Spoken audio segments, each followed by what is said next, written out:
سيد المدرب، هذه نتيجة بلا شك محبطة بالنسبة لكم، وربما هذا أول اختبار حقيقي بالنسبة لكم، ويبدو أنه كان صعبا. كلا، أنا لا أرى الأمر هكذا بالمرة. نحن سيطرنا وصنعنا وضعيات كثيرة وسانحة، افتتحنا النتيجة وكان هذا منطقيا. في الشوط الثاني سيطرنا كذلك وكان هناك فرصة لهدف ثان، ولكن ارتكبنا خطأ في وسط الميدان كلفنا ضربة جزاء ضدنا. حاولنا وضغطنا حتى النهاية بعدها، ولكن مالي حارب بقوة وبشراسة وبأسلحته، ينتظرون في الهجمات المرتدة. كان لديهم بعض الوضعيات لم تؤدي إلى شيء، كنا نستحق الفوز بصراحة، ولكن كما قلت مع مباريات من مستوى عال جدا كما هو الحال الليلة، الفرص القليلة التي تأتي يجب أن نسجلها وننهي المباراة، وما لم نفعله.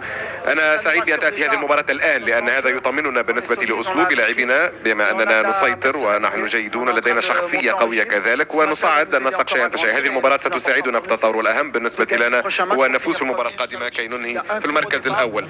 لا تنسوا أن هناك جولة مجموعات وجولة إقصاء مباشر، وأنا إيجابي أكثر منكم.